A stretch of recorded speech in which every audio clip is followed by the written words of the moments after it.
And let's start off. I'll hand it over to you, Phil. Do you want to? So we have some guests today. We have a guest today. We have Tracy, who's gonna, I believe, she's gonna discuss items 1 and 2. Lisa, is that correct? Okay. Okay. Was 1 Director of School Counseling or ELC? ELC. Okay. Okay. Lisa, do you want me to just get started? Okay. Take it away, Tracy. I think you're all aware that we have our Early Learning Center at Hurlbut, our preschool program, which is really designed for students with disabilities to engage with general education peers and also to get exposure to the elementary school before spending the next few years in that building. Historically, I don't know how far back this goes, but in recent history, we have had 2 4s classes and 1 3s class. Mm-hmm. There is some mixed aging that happens depending on birthday, but for the general education peers, there's a lottery process that we go through. We basically reach out to families in around December. We ask for interest. They submit applications. We complete a lottery in January, and then we get back to families in February. Mm-hmm. In this particular school year, we had a significant amount of interest in the program. And in fact, when we build our 3s class and 2 4s classes, our typical arrangement, it at the moment leaves us with 11 4-year-olds general education peer models on what we refer to as our waiting list.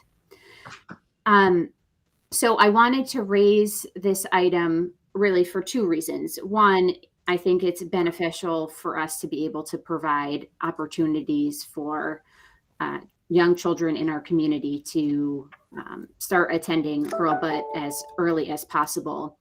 And the second thing that I think we have to be mindful of, and is also a driver here, is we are seeing a pretty significant increase in our birth to 3 referrals and the number of students who are eligible for special education in both our 3s and 4s programs. And so one of the things that we're starting to see is a ratio of special education peers to general education peers that's higher than I would like, to be completely honest. One of the great benefits of this programming is having peer models who can model the language and the communication and the behavior that we want within our preschool program. And right now we are really walking the line of having more special education students than general education students in the program. So I wanted to present this idea to all of you. Of course, I'm open to feedback. And from my perspective, if this is something that there is potential interest in pursuing, my first charge would be to reach out to these 11 families and ensure, A, that they're still interested, and B, that they haven't pursued another program at this point.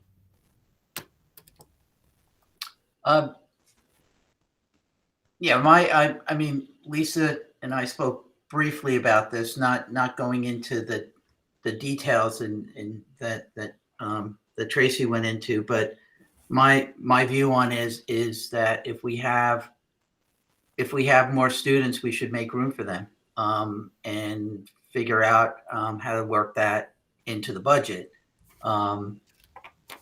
It's, my view is more, if we get more students into the funnel, the more students we can get into the funnel at an earlier age, the better off we're going to be in terms of their, pre-K to 12 progression. So, that was my general response to Lisa was that. And so I'd love to hear other ideas as well. I just had a couple clarifying questions that maybe the group has. How much is the tuition? $7,000? I think it's $7,500. Is that right, Phil? It's actually $7,000. So that would generate $77,000, Right. which would be used for probably the paraprofessional that would be involved for the classroom, correct, Phil? That's correct. That would be the cost. That would cover the benefits plus the cost for Yeah. a paraprofessional. Yeah. So And our- so our then, cost would be what, 100 grand that we would have to figure out how to absorb? Correct. Based on what we normally use as a budget placeholder, the salary plus the benefits would come in close to $100,000. And I just want to be clear that I would have to relook again at our birth to 3 students coming in and the number of students who are eligible for special education. I'm not implying that we can necessarily take all of these students because we're still looking for class sizes that kind of end in the realm of 12 students. So just something to put out there. so you would make room and or Phil would try to make room in the budget for this. Yes. Yeah. So in the grand scheme of things, I mean, that's a part of everything that we probably will discuss today.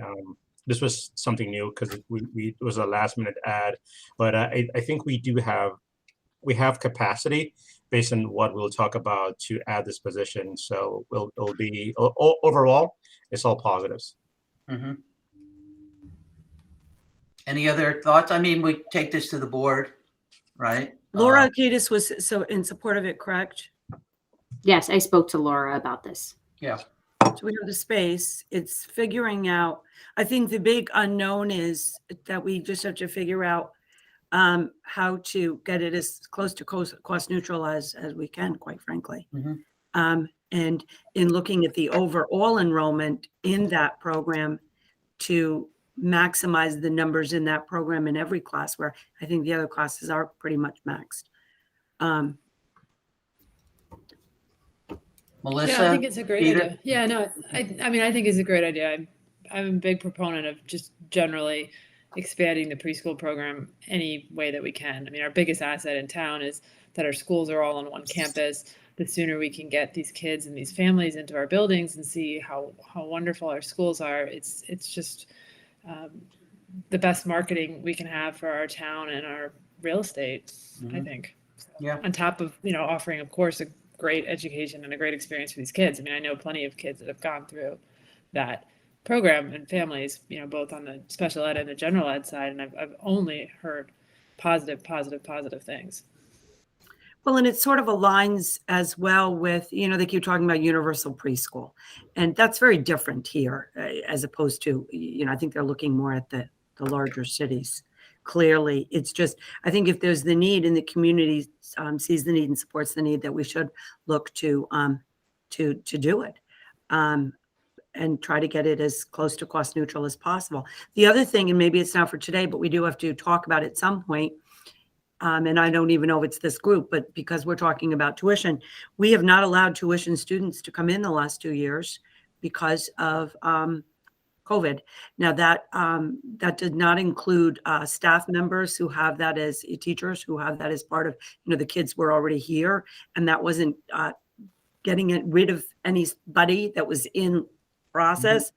However, that also, and it does often happen, especially at the high school level. It's another thing that we should consider because we don't have a lot, but you get we got 5 tuition students, that would come at the cost of that teacher, to be blunt. Well, if you're not capacity constrained, then why not? Well, that's it. It's always based on, it's easiest at the high school because of the numbers, how Right. they fall a little bit differently. And that's where most of the requests are, but we should reconsider if we keep on this trajectory of healthy, safe communities, to consider that as another source of revenue. Great. So we should just bring this to the board then on Monday, or Phil, do you want to bring it when we have all the ins, basically when we have all the ins and outs in terms of the budget, or are you ready, or would you be ready to do that on Monday? I think I'll be in a good position to bring that forward on Monday. Okay. Then we should do that. So we'll do it as new business. Yeah. Okay. Thank you. There was another item that Tracy wanted to talk to us about, right? Yes. This one should sound, I think, familiar to board members who were on the board a year ago or maybe 2 years ago. It's the director of school counseling position for grades 6 through 12. This was discussed previously with the Board of Education, right, Lisa? Actually, I don't believe it was. Okay. It was something that I had been looking at for the past 3 years, but I don't believe it ever made it No. at the full board level, although I Huh. spoke to Tony about it because I wanted to bring it here to the FinFaco meeting. Because it's something that, well, go ahead. Okay, so let me provide a little bit more detail about the proposed position and what we would be hoping to accomplish with a structure like this. So there's a lot of work that happens within our counseling department in grades 6 through 12, as you can probably imagine. Some of the primary components of that work are things like transition planning, helping students to prepare for life beyond high school, which takes a variety of different forms.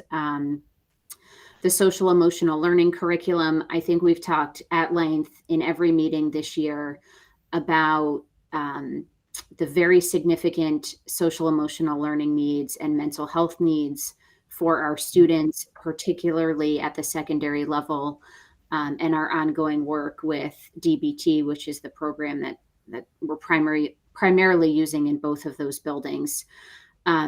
There's a developmental counseling component to this work, an advisory component to this work, and also just refining our practices for small group and individualized counseling support.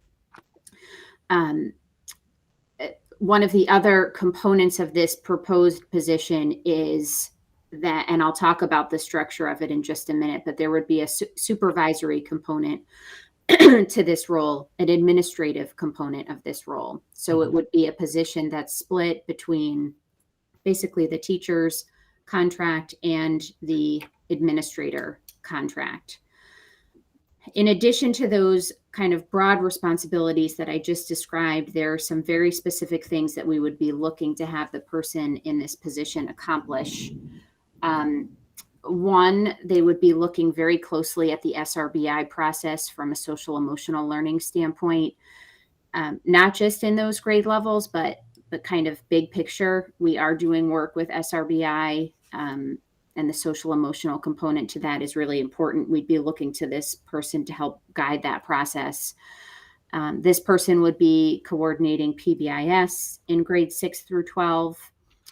Would be coordinating testing for those grade levels, PSAT, SAT, ACT, AP testing. Probably one of the most important parts of this role, this person would serve as a 504 coordinator, or also thinking about this in a district-wide capacity. There is definitely a need for us to look at our practices and procedures around 504. And I would be wanting this person to take the lead on that. I think I spoke to the counseling curriculum and the transition component of the position as well. So kind of what would this entail logistically, I'm imagining, is one of the first questions. So we right now have a counselor team leader position at the high school. This would entail reallocating that position and the summer work associated with that position to a 0.6 administrator, 0.4 counselor position.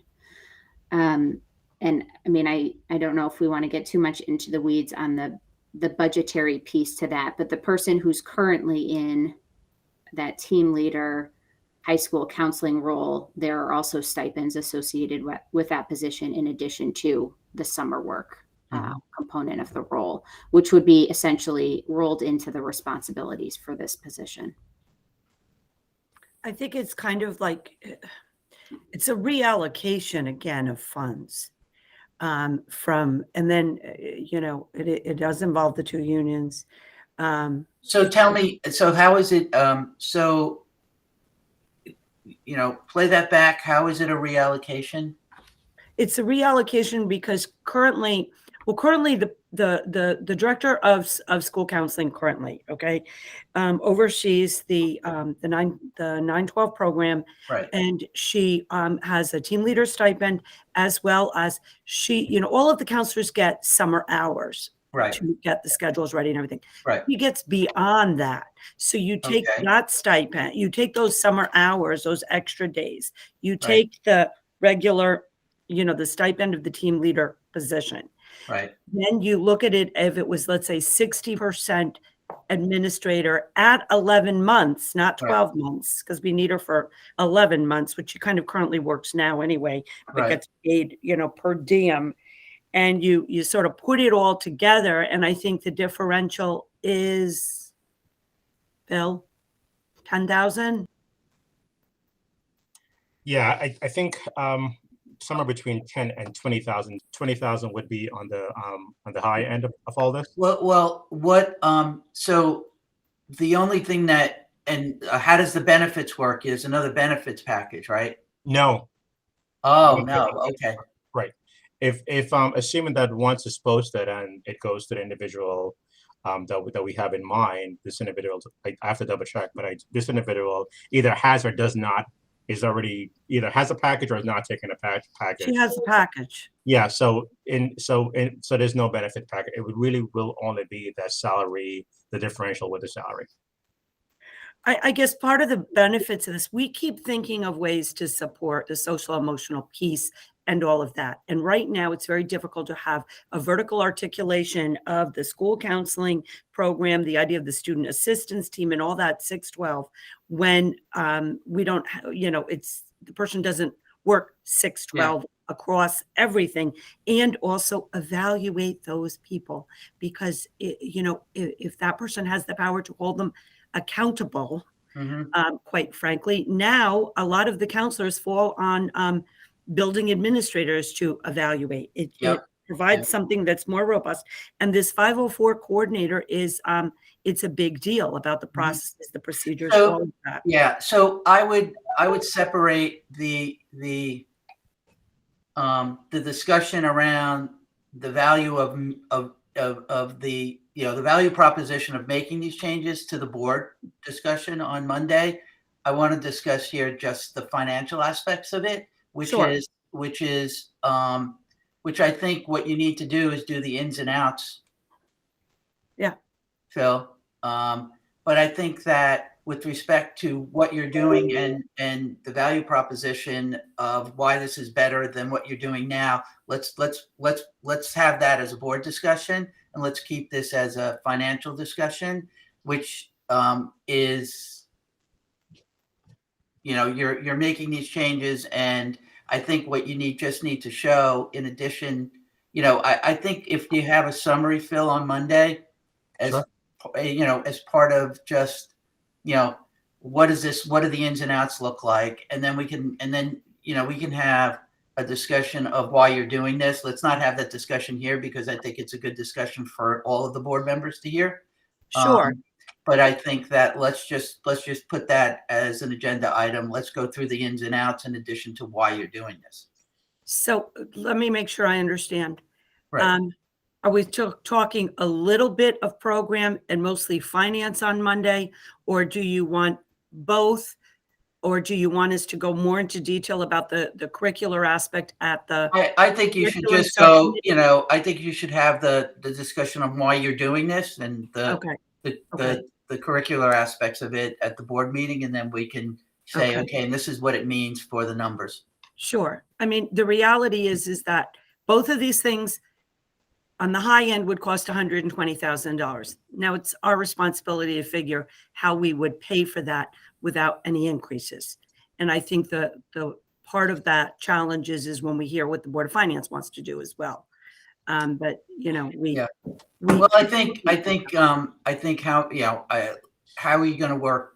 Yeah, I think Phil understands. I mean, how are you going to work that into the budget, right? Yeah, I'll figure a way how to do it. I mean, it's not necessarily I don't necessarily want to get into conversation that we'll try to make it work with everything else, but we have options available that it will be budget neutral at best. Right. Yeah, and we don't need a long drawn out, presentation on this. Just let's have a discussion. Okay, so I will put it on new business, and I Yeah. will put Director of School Counseling, and I will put preschool. We will add that to it. Yeah, And then we will spend maybe a maximum of 20 minutes on it. Oh, yes, that sounds reasonable? sounds great. Thank you, Dr. Pascal. All right. That, Thank you, Tracy. I know yeah, you. thanks a lot, Tracy. Thanks, You're everybody. well, friend. Bye. Have a nice weekend. You too. Thanks. All right, next up. I guess, Mike, you're up. Hey, good morning, guys. All right, so a couple updates. Just our outside contractors. Affinico finally coming around. Took a little while, but since we changed leadership with the company, we're in a much better place. We had to do a little bit of shifting of some supervisors, but building's starting to look much better. Very few calls come in that things have been missed. So after a large learning curve, we're finally in a good place with our cleaning company. I'm actually pleased with the performance. Communication is very good. Phil, myself, Chuck Carboni, lead of grounds. We had a very productive meeting with Diamond Landscaping on last week, just to talk about all our needs, or what we expect from them, what they expect from us, although it's more what we expect from them. So everything went well there. A couple of things we're going to do with the field. We got the contract the other day. We read through it. It looks good. Take a look at the termination of contract side of it, and other than that, we'll be signing off. We're going to add some stone dust to the perimeter of the field, which is the fence line. We are going to add clay to the varsity field of the Revson field and the North House softball field. We adding that probably in a week or two, probably more like 2. The clay is ready to ship, as well as the stone dust, but Diamond's contract, they don't begin until the 15th, so we won't see them till early next week. So everything's going well there. Grounds is starting to get up ramped for the sporting season, which is just the batting cages, nets, sunscreens, things like that. So everything's going pretty well with the fields. We walked them. They'll be in here. It's going to take probably a good week to get things out. Like I said last time, it's a good amount of goose droppings on the field. But the field's not that far off a plan. All we need is things to thaw out. We need the sun to come out. We need the grass to change color and start growing. Yeah. We had success in the new gym. We dropped the new product that was sold to us by Dave Hartman from Hilliard. It's a Trophy H2O. It's a different system. It's a 2-part system, still water-based. Hey, Mike, Yes. real quick, can we just talk about why we made the change? Sure. We had some flecking up of the deck boards. When the install was put in, it wasn't done, I'm not going to say correctly, but it wasn't done to serve our purpose. And probably it was an inferior grain of wood. The joints are too frequent. There's not enough support underneath them. So the weight of machines and the travel of people was starting to break off the joints. So for the last year, probably the last couple of years, we've been actually adding filler. We changed to a marine grade epoxy, which is working much better. So the change to Trophy H2O is it's a double-edged sword. It's a better product. 2, we're hoping it's going to minimize the chipping off of the deck boards. We won't know. This is now baseball season for inside, so it's going to be a little bit less traveled. But we got 2 coats on. It only calls for 1. We did 2 preventatively to keep the flaking away. Like I said, we'll know better in the next year or so if it's going to take hold. Fingers crossed it will. The gym looks phenomenal. If anybody wants to take a look at it, the guys did a great job. Took about 3 days. Took about 5 hours on the first day. Took 3 hours to drop the wax, and about a couple hours to drop the second coat of wax. So the court looks great. Mm-hmm. Mike, the tennis courts, how are they shaping up? They definitely have some cracks. They definitely have some lifting of the geotech in the 2 single courts. So the hope is, with timing of the season, get the budget passed and get the company in here, but they can't do it till our temperatures are adequate, and that's 50s. Below 50, they can't do any of the work. They can do the prep work, but they can't do the crack seal, and they can't change the geotech of the surface. Yep. And we have the wind, the wind shields are all in good shape and things like that. Yeah, we've been up there. We have a couple nets that was replaced last year. We have a net that's going to be replaced this year. That's just the actual tennis court nets. The wind screens are in pretty good shape. Yeah. We changed out a couple. Mark Berkowitz gave us a couple. So yeah, everything's in pretty good shape up there. Okay.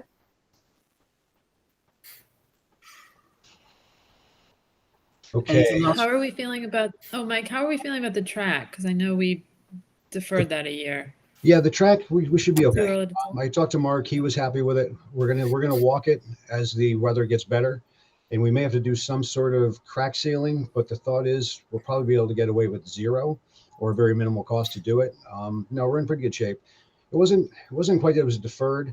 It was that the town, their sixth payment comes in the following year, so we're timing it to work hand in hand.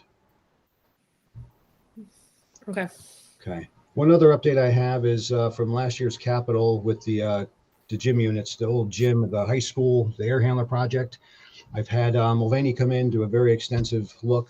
I've had building management company come in, ABS, and do a very extensive look how to get these 4 units rebuilt as new and get everything on energy management.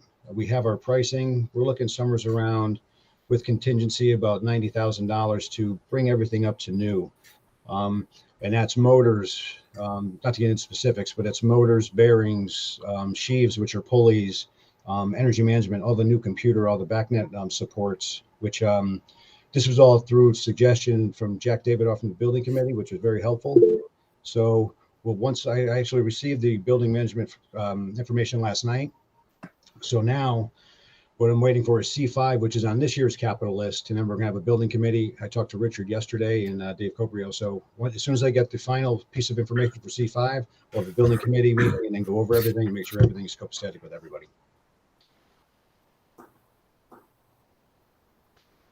That's about all I have for you guys. If you guys have any questions with anything I spoke of. Nope. Real quick, Richard, in terms of the solution that we're proposing for the old gym, are you okay with that solution? Well, I think for the big picture, at some point in time, you will want to air condition that space. And I think Jack views this a bit as a Band-Aid because you don't have enough funds to pay for the replacement of the units and to air condition the space. Right, because I think if when the quote came in, I could not find the code. I think the cost to go with completed brand new units, I think was upwards of 600,000 and well over $1 million if we add the AC component. Is that correct? Remind me. Your memory has to be better than mine, but it was far beyond the monies you had to spend. And, along with it, once you start doing that work, as we talked about, you want to replace windows too, because they need to be replaced. So it's a significant project. So to answer your question, I think this is a Band-Aid solution to address the immediate needs. And when someone comes up with a plan for the upgrading of the remaining spaces at the high school, this will be one of the projects. Okay, thank you. Any other questions? Oh, just before we get off this topic, I know that Phil and Mike were at the Board of Finance meeting to go through the capital items. Any updates from that for next year's budget? Yeah. No, I think we pretty much, they were looking for more information, so we provided them with information. Mike did a great job with just providing verbiage in terms of the projects, and we pretty much just went through all the projects. So we didn't get a lot of questions. So we really don't know what direction they're leaning towards. But I think overall the night went well. Yeah. Well, we don't have a follow-up meeting on the 15th, so I guess they have all the information they need for our budget at the moment. That's what I think. Yes. So, yeah, that meeting on the 15th is going to be canceled. Okay. At least that's Rome was going to do a final pass with the Board of Finance members, but that's what he was thinking. Yeah, and I think if we haven't heard by now, I think more than likely that meeting will be canceled. The next item is the Facilities Optimization Committee. I think Peter wanted to be in on that discussion, but maybe we'll come back to it. But while Richard is here, just let me say another word is that we had the second community conversation public forum where Tecton presented a number of potential options. So Tecton will be coming to the Board of Ed on the 24th at a special meeting. And they will go through those options with the view that hopefully we'll boil it down to a couple of fewer options after the Board of Ed meeting. When I spoke to Tecton and I said what I think was missing in the community forum is sort of why do one versus another from an educational point of view, right? And I think that for us at the Board of Ed, I think that, from my view, I think that we have to really look at the pros, what we're getting and what we're not getting from an educational point of view for each of those options, how disruptive it's going to be to the educational process while we're going through it, and then ultimately the longevity of the buildings when we're done.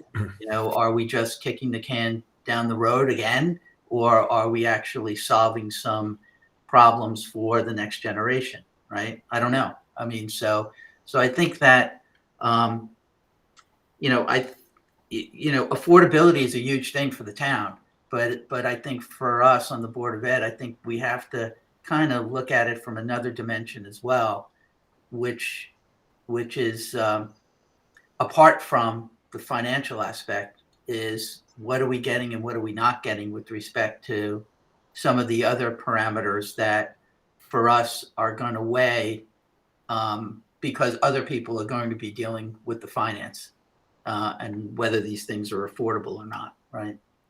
So I don't know, Richard, whether you have a view, because we're going to get into finance stuff, and I know you don't stay on for that. So just wanted before we'll come back to this when Peter comes back on, but wanted to get your view as well.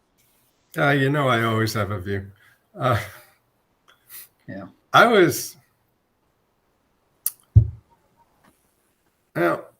I guess I wasn't encouraged. Yeah. At listening to the meeting, and a couple of things bothered me, and I think they point out the fact that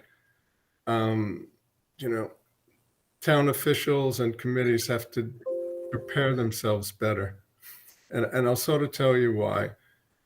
There was some misinformation, not by town officials or volunteers, but by the public, and no one attempted to correct them. For instance, there was one young fellow who said he had gone through the Weston Public Schools, was a resident in town, and brought up the fact that we had spent $100 million to build the new school, and went on from there. And I mean, that's blatantly false.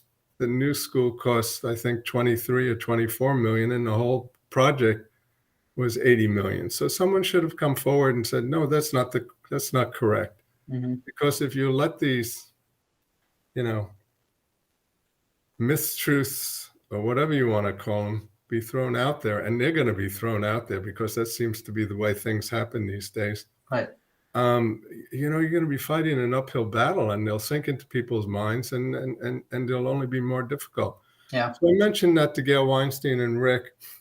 I said, you really have to know what went on in the past. So when someone says something like this, you can confront them and say, that's just not correct. Yeah. So, of course, they asked me if I would put together something. Mhm. I have 5 volumes of 3-inch loose leaves from notes from years ago, and I'll go through and I'll see Yeah. what makes sense. But I think one of the things that you have to consider focusing on is the fact that, 20 years ago, there was an obvious need. There were, a dozen plus portable classrooms on campus. And it was apparent that the schools needed to be enlarged, or we needed, additional facilities. Today, it's not, you don't have that obvious need. And the focus is on how we can reduce the space that we need rather than how we can increase it. And so I think you have more of more of a battle convincing people that you're going to have to spend, 60 to 120 million dollars when they see the existing buildings that can handle the present student population. Yeah, Richard, and I think that you're making a point that I always say we're focusing on the wrong thing, because it's the state of the buildings, not the size of the buildings. I don't think the space really is the issue. I think it's the conditions that are the issue. Yes, that is correct. And that's why I think it's important to go back and say, look, was a discussion 20 years ago regarding the middle school. And here it is. It happened on this date. Board of Ed and Board of Finance selectmen decided to drop that project, from the bonding issue. Right. And so let's be truthful about it. How long can you ignore that project? But you should also focus, I believe, on the fact that you do maintain the facilities. Yeah. There's a difference between maintaining and improving. And people were bringing up the fact that, why don't you maintain the facilities? Why haven't they been maintained? And I don't think anyone strongly corrected them on that. Yeah. Yeah, no, that's a good point, Richard. It is all about improving. And the other thing is, and people don't remember all of the portables. And, there were portables all over that field, in between the middle school and the high school. And there were also portables behind the high school. We hid them. Years ago when I first started, there were 3 that were used for storage, but there was a whole wing out there of portables that nobody saw. And people loved going in there, quite frankly, because they were air conditioned. Yeah. But So yeah, I think, and Peter's on, but one of the things that I think was missing, that I think we have to deal with the Board of Ed, is the question of why. Like, why? And it's not about only space. It's about how education is going to be delivered in the future. It's about it's about a bunch of things. And hold on, my camera is I'm having trouble here. I'm going to shut my camera off for a second. It's how education is going to be delivered in the future. It's the state of our facilities, and what really needs to be done in terms of renovation and upgrade to our facilities. And I think space is an issue, but it's definitely not the only issue, right?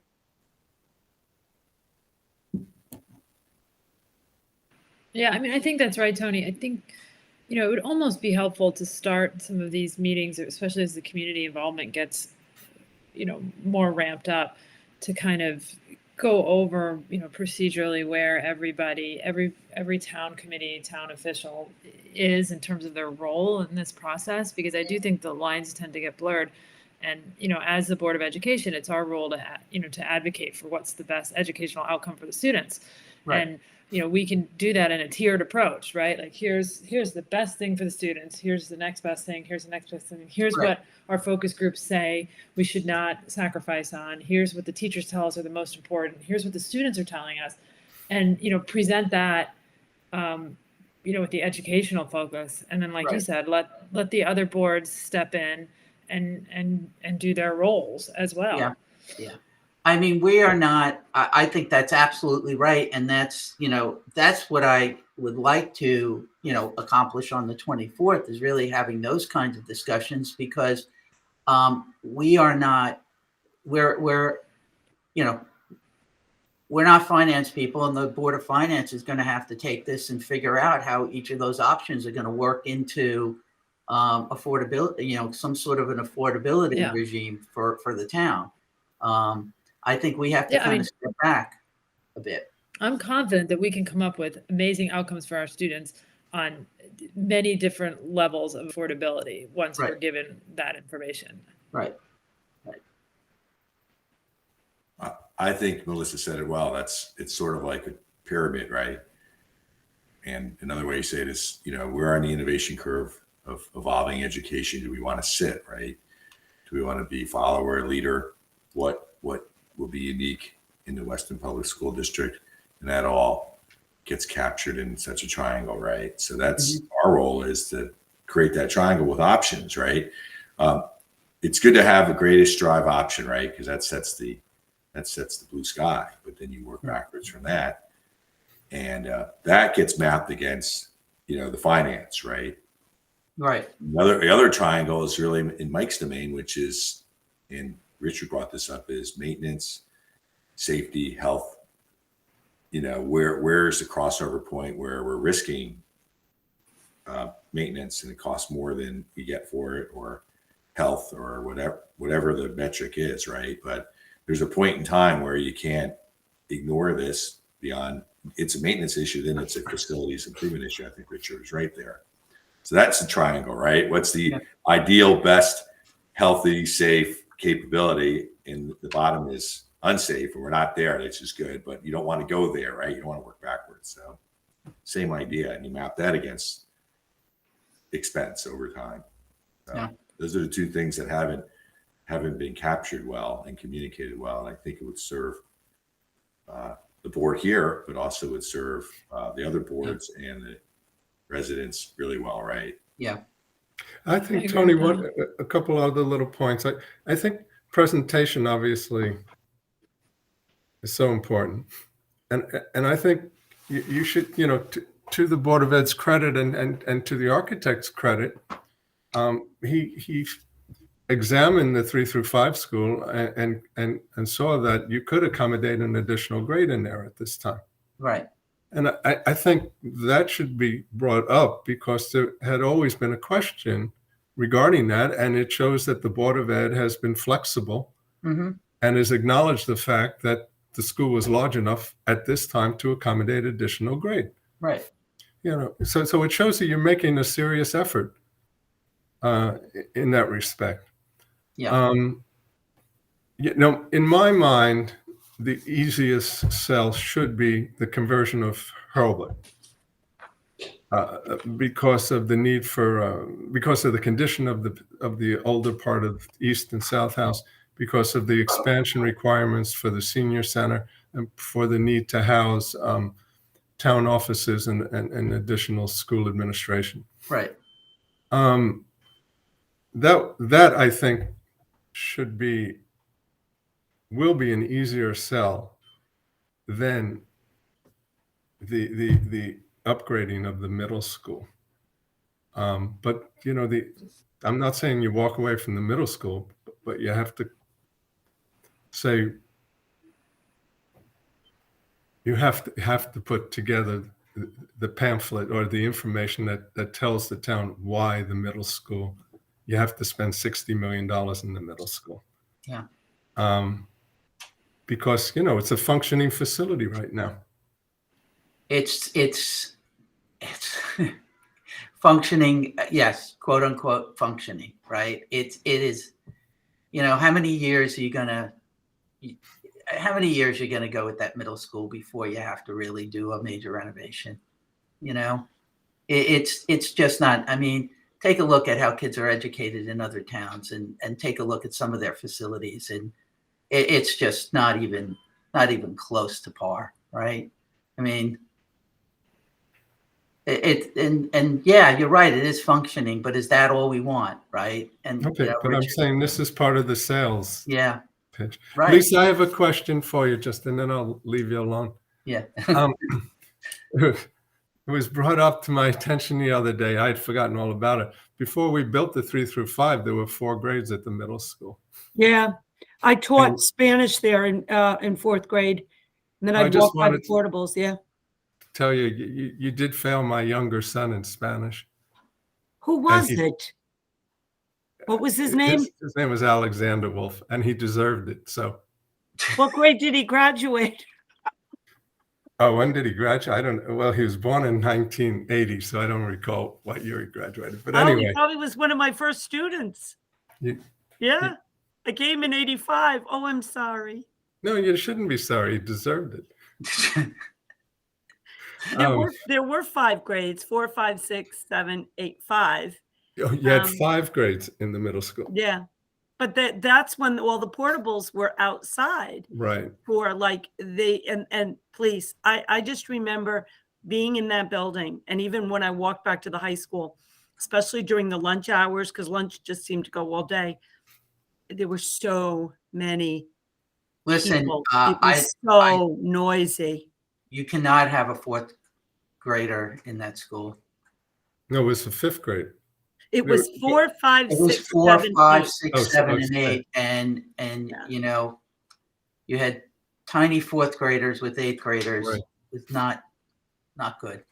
But What I the think point- is interesting is people are always worried about the 5th graders on the bus with the high schoolers. First of all, most of the high schoolers don't take the bus.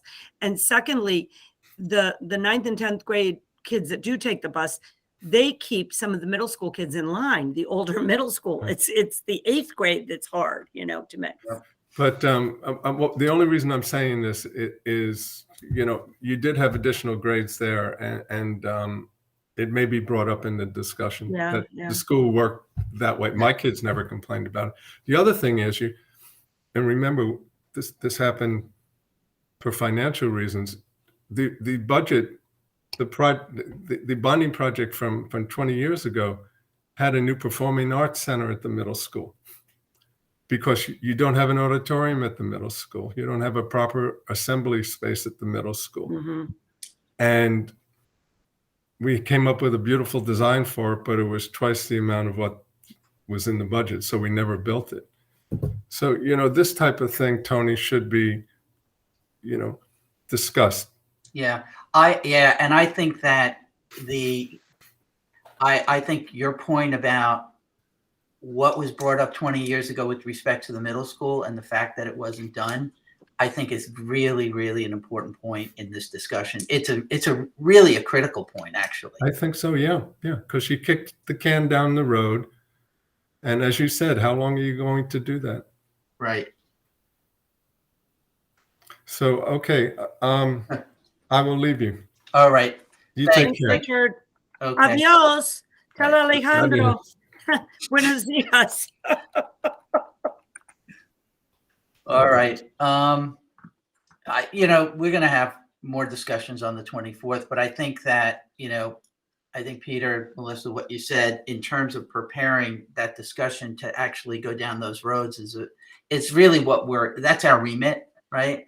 And I don't want the discussion to venture into dollars and cents because that's not the purpose of that meeting on the 24th. Okay. Anything else? No, I don't think it should devolve into dollars and cents, but I do think it would be helpful for further down the road as these conversations evolve. And I'm sure we have it, but have we projected out some of the costs associated with the middle school and the elementary school in terms of systems failures or things that naturally are just reaching their conclusion as we go out 5, 10, 15, 20 years? Yeah, I think what does that look like? There's one option, which is basically fix it as things break, right?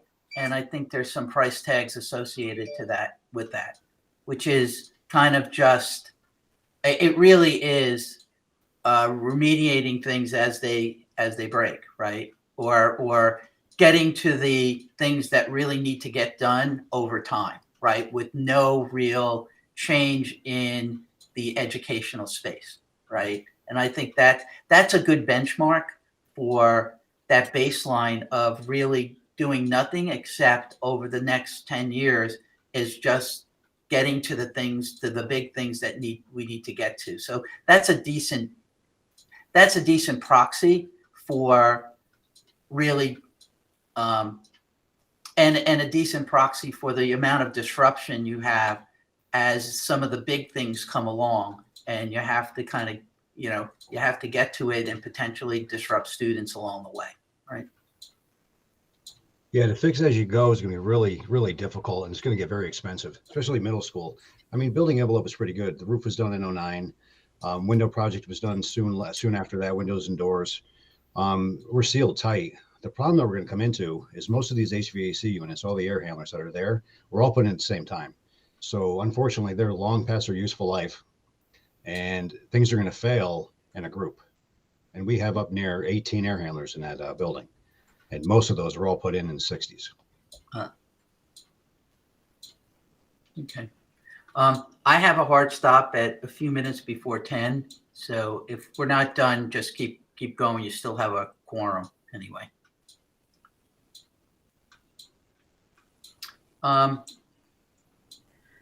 Maybe we can go through the financial update. Sure. So we're getting closer to year end, and we're starting to do some year end planning. We've reached out to each department, and we've pretty much requested that they pretty much put all their projected expenditure in encumbrances through the remainder of the year. So we should be getting that. We put a hard stop on that at the end of the month, the 31st. Because we just want to get a better sense as to how things are, what the trajectory is, and that would kind of help us through any plans that we have to mitigate the budget for next year. So for our current month that just ended February, we have increased the projection, the surplus projection, through the end of the year by approximately I think it was 79,000 or so on a net basis. We have experienced some volatility, more than what I've seen in the past years, and from our staffing perspective. And I am a little bit surprised, really, to be honest with you, in terms of the census change that we've had from the health insurance perspective. And that's why we're seeing that significant change, for health insurance. We're significantly down compared to what our typical average has been. So the main driver for this one really is health insurance. So for the year, we're looking at a savings for health insurance of approximately $360,000 on a net basis. So that's pretty much where we are for the month. I think a lot of the discussion that we'll have today probably really will revolve around plans that we have to mitigate the budget, if any. So not quite sure if you want to. So Phil, how does that work? I mean, is it just people aren't going to the doctors as much as No. This is a little bit different. So unlike the dental claim where it's really census based, right? I'm sorry, where it's claims based, right? It's more so of let's say the contracted lives that we have. Oh, okay. Yeah, so we have less of those. So in a typical year, we tend to average about, like on the high side, we were at about 330. Mm-hmm. Our budget, when we planned our budget, we called for about 325 or so. Right. At the last count, we were down to 312. Okay. So it's significantly down, right? So in the projection for the year end, we do have some anticipated new hires, and I've started kind of backed in, and anticipation for that. So this is really census driven. Okay, got it. So in terms of other variances that we have, we do not anticipate seeing significant variances overall. We may have some line items that we've shifted how we're spending the money. From the transportation perspective, we are going to be over in our out of district sped transportation by about 13,000 or so, and that's reflected really in the anticipated. And the main reason for that is that, as usual, we planned for X number. We had a last minute addition to transportation, and that's pretty much the main reason why we're seeing an increase in that category. But overall, in all our other categories, we're really positive. We may have individual cost centers that are slightly over, but in the aggregate, we're definitely positive. We're monitoring what will happen ultimately on the revenue offsets. Excess costs is still in play. I am hopeful, cautiously optimistic that we will be able to recoup that 117, and we'll be closer to what we have on the budget side. So I think we budgeted 794, and our current projection is for 676. But I am hoping that number will be much higher. We're also monitoring what we'll get from the offset from theater. Last month for the middle school play, we did not, because of the snowstorm. I think we'll receive less than what we planned. So, but I think even in the aggregate, though, I think we're going to be in a good position. Mm-hmm. Dental claims. I'm sorry. So that's pretty much the broad update on the financials. Dental claims are pretty much as we expect. Okay. You want to get to part two? Let's get to part two. So part two is what our plans are. I'm going to say this, and I'm going to continue to say this. For every year that we have a surplus, I am always going to push the Board of Finance or make the request for the Board of Finance to establish a non-lapsing account. That being said, so in terms of mitigation and adjustments that we will need to the budget, so prior to making any adjustments for the new classroom for pre-K, we're going to see let's say a positive change for health insurance. I went back and I reviewed our census. We do have some retirees who are falling off the plan. So I've taken an adjustment for those retirees. In addition to that, I had a formula error. I was picking up an incorrect prior year premium. I have adjusted for that. So on the net, so we will have a savings, or we will reduce health insurance by $240,000. So this is for FY23. So health insurance on the gross side will go down by $204,000. The premium adjustment will also be reduced by $24,000, let's say $25,000. We had an early indication from our broker for insurance, and that's going to go up by about $31,000. This is all in for workers' comp, athletics, and lab. So we will see a reduction to our requested budget of $148,000 or 0.27. I am proposing that we pre-purchase books for next year for $83,000. So combined, we're looking at a reduction to our request of a 0.42, $231,000. That will get us to 3.04. Mm-hmm. So this I think is really easy. The challenging piece is the other stuff that I want to propose. I have a thought. So this is easy. I mean, there's going to be some adjustments. I think we'll talk to the Board of Finance the next time around. Probably these adjustments, I wouldn't reapprove a new budget until we have everything. Correct. I would do it all at once at the end. Okay. Right? Yeah. So that's the question that I have for you, Tony, in terms of how you want to proceed in terms of. I think we should just. I think after Monday's meeting, we should just send it over to Roan and the other board members, saying that this is kind of what we're thinking.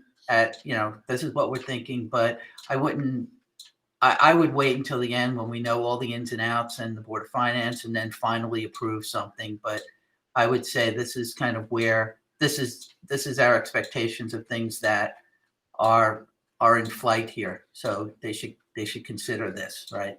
Okay. All right. So that's the easy one. Yeah. The not so easy one are these. So we have an EREP, the final payment for our EREP in our budget for next year. I do want to propose that we make a request to the Board of Finance to reestablish a non-lapsing account to specifically pay for the EREP payment, because these are non-recurring expenditures. Mm-hmm. So the all-in cost for that is going to be at about $140,000. The one that's really going to be a reach is this one. As I said, based on how things are shaping up, I think the surplus for the end of the year is going to be more than what we currently have at 267. I want to propose that we partially pay for our FY22, our current year dental claims, and fund the internal services fund. In return, I want to, and I guess this is sort of kind of put money in to take money out, just to sort of kind of phase in the transition from using all of the internal services fund for dental and ease the transition to the operating account, paying for those claims. So I'm not quite sure what the ultimate surplus will be, but I think we're in a favorable position to maybe do 100,000. So right now, all of those numbers that we're talking about, which is the adjustment, would mean that we would need to fund from our current year, $320,000. And I do believe that we will get to that 320. Right. Now, again, if we're above that 320, there's not a lot of one-off items that we have in our budget that we can use to mitigate. Our budget is really needed stuff, right?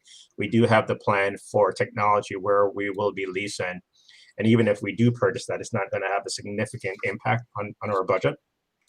So I'm not considering at this time to shift any of the technology purchases if we have a surplus that exceeds the 320,000 or 323,000. Yeah. But it's really important that we continue to make the request for the Board of Finance just to establish a non-lapsing account, right? Because we have a significant request even for duct cleaning, for example. And if we had that non-lapsing account, it would be an easier discussion to say, we have money in our non-lapsing account for a non-recurring expenditure. Let's just use that money to do that. So we'll continue to have that discussion. Yeah. No, I think all of those, I worry about, I think the non-lapsing account to cover the ERA payment, I think makes a lot of sense. I worry about just there's so much sensitivity about the internal services fund. That, are we being a little cute, fund the internal services fund and take it out to pay for next year's dental? I'm all for financial engineering, but that might be a little bit, sensitive, but certainly, we should certainly talk to them about it. I think they would welcome creative ways of using surplus against next year. I mean, right. So I'll definitely do that. So I do want to talk about some ideas that we have for capital as well. But just so from a procedural standpoint, Tony, after we have discussed these items I'm assuming we don't need a vote on this. So we don't need a vote from the board to talk about these items. And we'll just have one final vote at the very end. Yeah, I think that's right. I don't think we need a vote to do that. I think that what we should discuss it at the board, and then potentially maybe you and I have a conversation with Roan or talk to Roan just about how to, when is the right time to actually discuss this with the Board of Finance, right? Fair enough. Are you in agreement or not? Or is the committee in agreement to bring up that financial engineering, as you said, Tony, with internal services fund, or should we just leave that off the table for right now? I would probably leave that off the table right now. Okay, that's fine. That's fair. Yeah. All right, let's jump to capital. Yep. All right. So in our current year, in our FY22 budget, we have two items. We have a contingency to deal with any unforeseen repairs that we would need at the middle school for $25,000. Mm-hmm. The request that we have for 25 for next year for 65,000 includes the repairs that we had at a contingency. So what I want to request the Board of Finance to do is to reduce our request for next year from 65 to 40,000, and then apply the current year 25,000 to that project. Okay. All right. Now, going back a little bit to the old gym here air handler project, that request was for $380,000. As I Right. mentioned, the cost of that came in over $600,000. I think we have a band-aid solution, so to speak, but it Right. really is more of a long-term band-aid Yep. solution. If we do that, and I think that's what we're recommended that we do that, that will free up $290,000. I'm proposing that we make a request to the Board of Finance to use that 290 to do two things. One, to fund. So the Board of, I have to remember this, was there a 600 approved as a capital item? No, it was only 380. 380, right? Yes, it was only Right. 380, but the cost came in at 600 plus. At what? 600 over 600,000. Yes, right, but we're not doing that, and then the Band-Aid solution is costing how much? $90,000. Okay, so that's where the surplus is.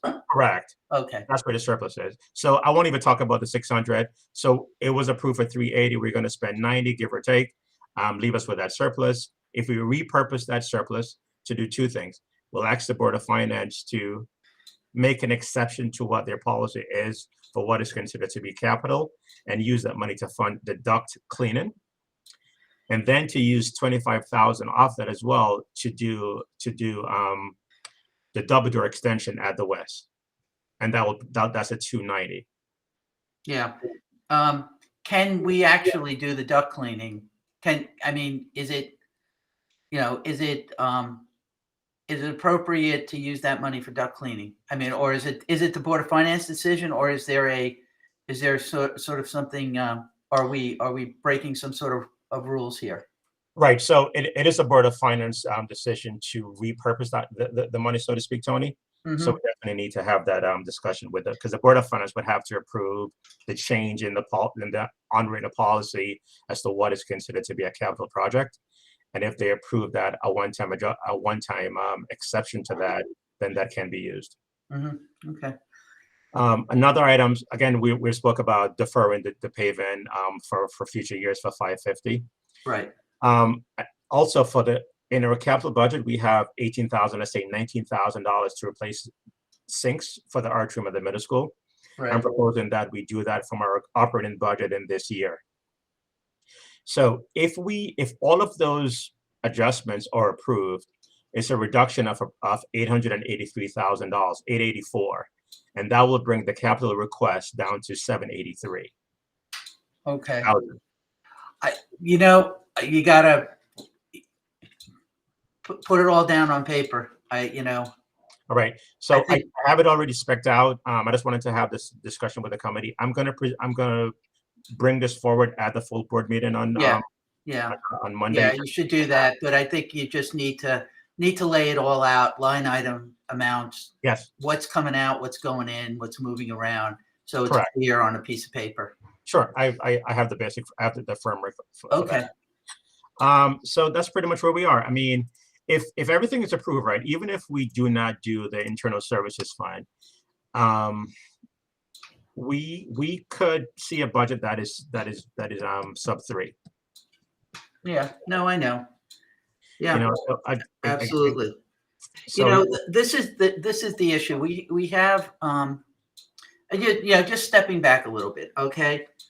It's good. This is all good. We have surplus, right? Surplus is better than not having surplus, right? Now the question is, are you comfortable that you're using the surplus and getting to those priority things that you need to get to, right? And that's really the issue. Now that you have the surplus, are your hands still tied, or are you able to use the surplus on those things that you really wish you could use the surplus for? Tony, we last year we used some of the surplus to address some of those items that we defer. We put a lot of money back into the facilities. We put a lot of money into the music program. Right.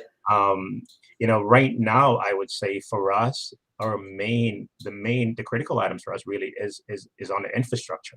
Right. And the various systems that we have in place, and those are not stuff that we can necessarily address in the short term or in the period that we have, and so that's why we kind of put those to capital. we have addressed as best as we can all those items. We will continue to look, right? So we still have some time. We have reached out to the schools to see if there's anything that they have wanted priority wise that we have deferred. So we're waiting for them to present that to us. Yep. And if Yep. it comes up, And obviously for the taxpayers, things, and this is where sometimes we have to do some convincing to the Board of Finance, but if we can actually use the money for things that we anticipated using for, we've already taxed the taxpayers, why tax them again next year if we can actually do this year what we planned on doing next year, right? And those are sometimes things that we actually have to have. We don't always see eye to eye with the Board of Finance, right? And that's where the non-lapsing accounts come in, because Correct. I think that's a good way of making sure that, we use money that's already been taxed to pay for things that taxpayers are yet to be taxed for, right? Yep. Now, and again, so, and even if it comes up that our budget is too high, I think our budget is adequately funded. There's a lot of, we were still in COVID mode, and we as best as we could to try to get to normal. We're still operating in a COVID environment, so to speak. Mhm. So a lot of things that we probably would have purchased, we probably didn't purchase, and we had to deal with the supply chain issue as well. So it's a lot of stuff. People may look at it and say, "Oh my God, you're overfunded," but that's really not the case. We're still operating in COVID mode. Yeah. And even for me, right? When I started, we hit COVID, so it was difficult for me to develop a true baseline, and I'm yet to develop to see what a true baseline is. And I probably won't know what a true baseline is until we get into fiscal 22-23. And then at that point, we can pretty much right size something. Yeah. I've done some of that from our salary accounts, and that's why our salary account is not as high as what it was, because we're operating differently. Yeah. I've made so I've made those kind of adjustment, but in everything else outside of salaries, in terms of different things, I'm just waiting to get to a true 2 year of full operation to see what that baseline is. Yeah. Okay. All right. Thanks, Phil. So the next item, I guess, is approval of the February minutes. Can I have a motion to approve the February minutes? I move to approve the February minutes. All right. Second. Second. Okay. Thank you, Peter. All in favor? Aye. Aye. Aye. All opposed? Okay. Minutes approved. Anything else that we need to discuss? Yeah, I just wanted to add a couple things that I got sidetracked earlier with the high school air handlers. So, I mean, Band-Aid, it's a hard term to use. This is a rebuild is new, where we've had a lot of economizer issues. We had some broken wires that were discovered. So as opposed to 25% running, we're going to be 100% running in that gym. Instead of one unit, it'll be 4 units.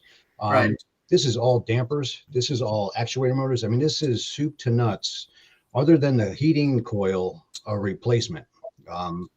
So this isn't just cross our fingers and it's going to work. This is a 10, 15, possibly 20-year upgrade that's going to get us through. I mean, yes, no air conditioning.